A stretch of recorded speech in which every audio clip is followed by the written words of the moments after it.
तो good evening guys, आपका हम लोग के चैनल में स्वागत है वॉरियर्स एडुकैप में। तो आपको नया चेहरा दिख रहा होगा, तो मेरा नाम है कृष्णा किशोर और आज हम लोग डिस्कस करने वाले क्या मोस्ट इम्पोर्टेंट जेई मेंस के बारे में कि जेई मेंस में लास्ट 5 दिन में हम लोग को क्या क्या करनी चाहिए, क्या क्या नहीं करनी चाहिए। तो ये गोल्डन पीरियड होता है, ठीक है। ये टाइम आप अच्छे से यूटिलाइज करिए, क्या क्या करनी चाहिए। तो यहाँ पे 3 टाइप के बच्चे होते हैं, लिटरली 3 टाइप के। पहला बच्चा जो बिल्कुल पढ़ा हुआ रहता है, उसको थोड़ा बहुत ये चाहिए होता है, मॉक टेस्ट वगैरह वगैरह। सेकंड बच्चा जो मतलब थोड़ा मीन्स उसने पढ़ा भी होता है पर मॉक वगैरह अटेम्प्ट नहीं करता है, क्वेश्चन सॉल्विंग नहीं करता है। और तीसरा बच्चा जिसने कुछ नहीं पढ़ा होता है। तो भाई तीसरा बच्चा ऐसा तो नहीं होना चाहिए, पर चलिए अब देख लेते हैं। तो पहली बात, हम लोग कट ऑफ यहाँ पे आप देख सकते हैं। कट ऑफ डे बाई मतलब ईयर बाई ईयर इंक्रीज होता रहता है। तो जनरल का तो हम आप देख ही सकते हैं, जनरल का इस बार 93.24 गया था, जो लास्ट ईयर हुआ था 2024 में।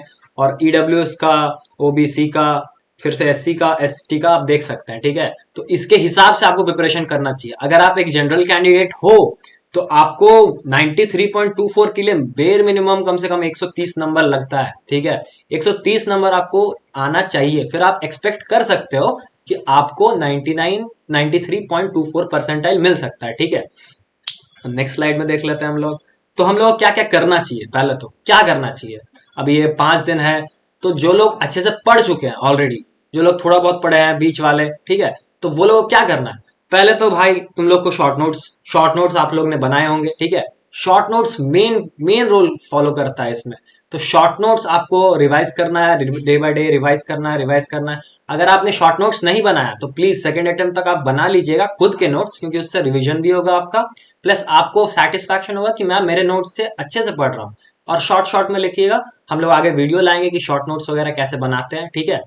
और शॉर्ट नोट्स के रिवीजन के साथ मॉक टेस्ट बहुत इंपॉर्टेंट होता है। अगर आप मॉक टेस्ट दे रहे हो और उसको एनालाइज नहीं कर रहे हो तो भाई मॉक टेस्ट देने का फायदा कुछ नहीं है, ठीक है। तो प्लीज आप लोग मॉक टेस्ट देना, मॉक टेस्ट के साथ एनालिसिस भी जरूरी है। आप ये नहीं कि 5 मॉक टेस्ट दे रहे हो उसके बाद हम लोग 2 ही का एनालाइजिंग कर रहे हैं, या 10 मॉक टेस्ट दे रहे हो उसमें से एनालाइजिंग 2 ही का कर रहे हैं। ऐसा नहीं करना है आपको। आप कैसा करना है, आपको कम से कम आप 4 मॉक टेस्ट दे रहे हो तो चारों का एनालिसिस करना पड़ेगा आपको, तभी वो मॉक टेस्ट का आपको फायदा लगेगा, ठीक है। तो पहले हम लोग ने क्या देखा, शॉर्ट नोट्स को रिवाइज करना आपको, ठीक है। बहुत इंपॉर्टेंट होता है शॉर्ट नोट्स। ये नहीं कि आप लंबे लंबे पन्ने से पलट रहे हो, कुछ समझ समझ में तो आएगा पर फिर भी बहुत टाइम टेकिंग प्रोसेस हो जाए। तो शॉर्ट नोट्स, एक तो शॉर्ट नोट्स रिवाइज करना, आपके पास नहीं है तो आप ऑनलाइन ले लेना। प्लस मॉक टेस्ट आपको एनालिसिस करना पड़ेगा, जो भी आपने एनालिसिस किया है वो एक बार आप खोल खोल के देख लीजिएगा, ठीक है, नो प्रॉब्लम। सो रिवाइज टिक प्रॉब्लम्स, अब ये क्या होता है रिवाइज टिक प्रॉब्लम, भैया ये क्या होता है नहीं पता मेरे को, ठीक है, मैं आपको बोल देता हूँ। रिवाइज टिक प्रॉब्लम्स मतलब आप किसी प्रॉब्लम में सॉल्व, जब आप मॉड्यूल वगैरह सॉल्व करते हो तब आप किसी में ना किसी में अटके होगे, ठीक है। तो जिसमें जिसमें आप अटके होगे उसको एक बार आपने टिक किया होगा कि ये बाद में फिर से सॉल्व करेंगे।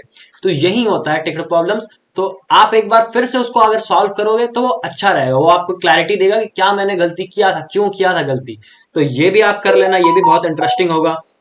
उसके बाद give more time two important topics. देखिए सब आप पढ़िए, पर इंपॉर्टेंट जहां जहां से, जैसे जेई मेंस में बहुत मतलब बहुत सारा इंपॉर्टेंट टॉपिक क्या क्या है, उधर से क्वेश्चन आने का प्रोबेबिलिटी ज्यादा है, वहां पे आप देख के थोड़ा सा फोकस करके वहां पे ज्यादा फोकस करना है आपको, ठीक है।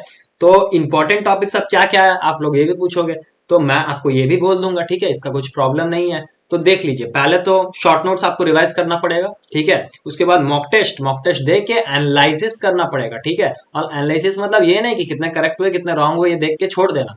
मॉक टेस्ट का एनालिसिस प्रॉपरली करा जाता है कि कौन सा प्रॉब्लम में अटके, कहाँ पे अटके, कौन सा टॉपिक का प्रॉब्लम वो था, ठीक है। तो नेक्स्ट पेज में हम लोग चले जाते हैं। अब देखिए, stop wasting time, start chasing your prime, ठीक है। तो ये अब क्या बोलूं मैं, ये वो बच्चों के लिए रहेगा जिन्होंने नहीं पढ़ा अभी तक। तो प्लीज अभी भी आप हार मत मानिएगा, अभी भी हम लोग के पास बहुत टाइम है, क्योंकि अप्रैल में है सेकंड अटेम्प्ट और ये जनवरी चल रहा, हो सकता है बीच में किसी का बोर्ड हो, तो उसमें प्रॉब्लम नहीं है, ठीक है। आप जो कट ऑफ है 130 प्लस, ठीक है, इसको आराम से क्लियर कर सकते हो। कैसे, मतलब पढ़ के, शॉर्ट नोट्स बना के, मॉक टेस्ट दे के, ठीक है। तो अभी भी आप लोग के पास चांस है।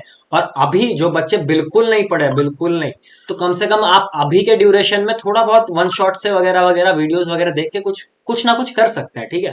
तो अभी मैं नेक्स्ट स्लाइड में देख लेते हैं इंपॉर्टेंट टॉपिक क्या क्या है। तो यहाँ पे देखिए फिजिक्स में अगर हम लोग बात करें, मॉडर्न फिजिक्स सबसे इंपॉर्टेंट टॉपिक्स है। मॉडर्न फिजिक्स से कम 3 क्वेश्चन लिटरली आते ही आते हैं, कंफर्म होता है ये। ईएम वेव्स छोटा सा चैप्टर है, छोटा सा चैप्टर, ज्यादा बड़ा चैप्टर नहीं है। इसको आप लोग को लगभग लगभग 2 घंटा लगेगा पढ़ने में, अगर आप स्टार्टिंग से पढ़ो। फिर भी इसमें से मैक्सिमम, मैक्सिमम नहीं, मिनिमम एक क्वेश्चन फिक्स रहता है। फिक्स हो सकता है किसी के शिफ्ट में आओ, आपका अगर ज्यादा अनलकी हो तो आप, हो सकता नहीं भी आ सकता, ठीक है, कोई बात नहीं। तो फिर से डायमंड्स, यूनिट्स एंड डायमेंशन, ठीक है, तो ये भी एक इंपॉर्टेंट टॉपिक बन जाता है।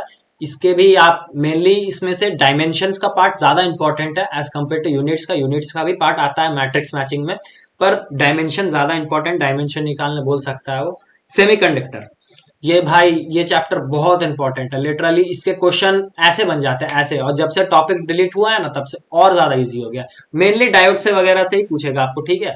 और ये केटीजी एंड थर्मो, इसका तो मेरे को बोलना ही नहीं पड़ेगा। इसका कम से कम 2 तो मिनिमम, मिनिमम एक आध आ सकता है, पर 3 भी जा सकता है वो मैक्सिमम, ठीक है। तो ये भी आप पढ़ लेना। और केमिस्ट्री, देखो केमिस्ट्री में फिजिकल में भले आप अभी वर्क नहीं कर पाओगे, ठीक है, पर ऑर्गेनिक और इनऑर्गेनिक एक ऐसी चीज है ना, अभी आप पढ़ोगे उसको तो हो सकता है आपके दिमाग में बस जाए। तो मैं ये रिकमेंड करूंगा कि आप ऑर्गेनिक और इनऑर्गेनिक को ज्यादा प्रीफर करो एज कम्पेयर टू फिजिकल, क्योंकि फिजिकल में थोड़ा समझने का पार्ट ज्यादा होता है, इनऑर्गेनिक ये वगैरह में थोड़ा सा मतलब दिमाग का काम थोड़ा कम होता है, ठीक है। तो पहले इंपॉर्टेंट मैं बोलूंगा जीओसी। जीओसी एक इंपॉर्टेंट चैप्टर है, अगर आप केमिस्ट्री पढ़ रहे हो तो जीओसी के बिना आपका कुछ नहीं हो सकता, आपको जीओसी पढ़ना ही पड़ेगा, ठीक है, बहुत इंपॉर्टेंट है। और इसमें mainly JEE Mains point of view से अगर हम लोग देखें तो क्वेश्चन कहां पे आ सकते हैं, गेस करो। मेनली ये स्टेबिलिटी के रिलेटेड क्वेश्चन पूछता है, plus M effect, plus minus effect, और फिर से इंडक्टिव इफेक्ट, इसी से मेनली आंसर मींस क्वेश्चन आता है हम लोग का। और 2024 में आपने देखा होगा, 2023 में भी देखा होगा, मेनली क्वेश्चंस आते हैं हम लोग के स्टेबिलिटी के रिलेटेड, ठीक है। नेक्स्ट आइसोमरिज्म, तो कौन सा वो दो आइसोमर मीन्स 2 आइसोमर्स दे देगा, वो लोग क्या है, कॉन्फर्मेशन आइसोमर्स है या क्या है, ज्योमेट्रिकल है, ये सब पूछेगा। या जीआई के बारे में पूछ रहा है, कैलकुलेट नंबर ऑफ जीआई, तो वो भी एक इंपॉर्टेंट बन जाता है, ठीक है। और आईयूपीएसी, ये चैप्टर का मेरे को बोलना ही नहीं पड़ेगा, ये चैप्टर आपको लगभग लगभग 2 घंटा में विद पीवाईक्यूज आप कर सकते हो, ठीक है। इंपॉर्टेंट है ये भी। और इसमें अगर आपका किस्मत उतना गंदा नहीं रहा तो एक क्वेश्चन तो पक्का आएगा, ठीक है, एक क्वेश्चन आप लिख के ले लो, आएगा। Periodic table, periodic table literally बहुत इंपॉर्टेंट चैप्टर है इनऑर्गेनिक का, अगर आपने नहीं किया है तो पीरियोडिक टेबल आपको पढ़ना ही पड़ेगा, कैसे पीरियोडिक टेबल से आप नहीं बच सकते। भले पीरियोडिक टेबल थोड़ा इजी चैप्टर है, तो पीरियोडिक टेबल बहुत इंपॉर्टेंट है, ठीक है। ये चैप्टर आप पक्का पढ़ना। और एनसीईआरटी से पढ़ोगे तो भी चलेगा, या तो शॉर्ट नोट्स वगैरह अच्छे से फिर से उसके बाद बना लोगे तो वो भी अच्छा रहेगा, ठीक है।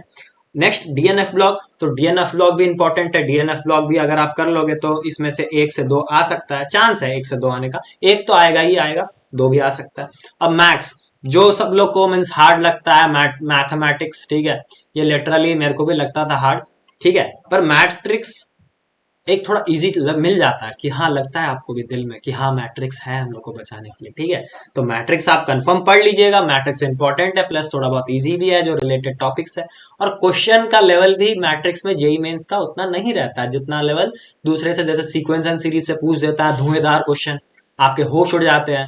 बहुत लोग नहीं भी उड़ते हैं, ठीक है, बहुत लोग मैथ्स में एक्सपर्ट भी होते हैं, मैं वो लोग को नहीं बोल रहा हूँ। फिर डिटर्मिनेंट्स, सेम मैट्रिक्स पढ़ा तो डिटर्मिनेंट्स भी पढ़ ही लो, क्योंकि इंपॉर्टेंट है ये भी, प्लस इसमें से क्वेश्चंस तो गिरेंगे ही, ठीक है, क्वेश्चंस तो गिरेंगे। मैट्रिक्स एंड डिटर्मिनेंट्स दोनों मिला के 2 या 3 से क्वेश्चन पक्का आएंगे, ठीक है। तो ये दोनों अच्छे से पढ़ लेना, ठीक है। नेक्स्ट है वेक्टर। भाई वेक्टर से बहुत अच्छे अच्छे क्वेश्चन, अच्छे मतलब थोड़ा मतलब आपको कम टाइम लगेगा प्लस अच्छा लगेगा, ठीक है। तो वेक्टर भी आप पक्का पढ़ लेना, वेक्टर भी इंपॉर्टेंट है। फिर से 3D ज्योमेट्री, 3D ज्योमेट्री भी इंपॉर्टेंट है, वेक्टर आप पढ़ ही रहे हो, 3D ज्योमेट्री भी पढ़ लेना। और स्टैटिस्टिक्स एक ऐसा चैप्टर है, इसको आप 2 घंटे में खत्म कर सकते हो, लिटरली बोल रहा हूँ, वीडियो लेक्चर देखना आप 2 घंटे में खत्म, वन शॉट भी देख लेना। उसके साथ बेर मिनिमम आप 5 से 10 प्रॉब्लम सॉल्व कर लेना, मेन मेन टॉपिक से जो जो आते हैं। तो अगर आप वो अच्छे से देख लोगे तो हो सकता है आपका स्टैटिक्स में भी एक गिर जाए, चांस तो बहुत हाई है कि स्टैटिक्स में एक क्वेश्चन आएगा। तो अगर आएगा तो अच्छा बात है कि स्टैटिक्स में एक क्वेश्चन आ गया, तो मैं यही बोलूंगा कि ये सब हम लोग का इंपॉर्टेंट क्वेश्चन है, ये आप प्लीज थोड़ा देख लीजिएगा एक बार, फिर से इसको ज्यादा प्रायोरिटी दीजिएगा कि मॉडर्न फिजिक्स मेरे को फिजिक्स में पहले पढ़ना है क्योंकि वो इंपॉर्टेंट है, उसके बाद ईएम वेव्स पढ़ना है, ऐसे ऐसे आप प्रायोरिटी देते रहिएगा तो अच्छा रहेगा, ठीक है। तो इसी के साथ, एक मिनट, इसी के साथ हम लोग का ये लेक्चर मतलब ये सेशन खत्म होते हुए थैंक यू फ्यूचर इंजीनियर्स। आप कैसे दीजिएगा एग्जाम, कैसे होगा, सब कुछ हम लोग को बताइएगा। अगर आपको वीडियो अच्छा लगा तो एक लाइक कर दीजिएगा और सब्सक्राइब कर लीजिएगा चैनल्स, क्योंकि अब बहुत सारा ऐसा कंटेंट आएगा हम लोग के वीडियो में। ठीक है, तो एक लाइक कर दीजिएगा और एक सब्सक्राइब प्लीज थोड़ा कर दीजिएगा। सब्सक्राइब हम लोग को मोटिवेशन होता है कि और करने का मन करता है। ठीक है, bye. Thank you future engineers.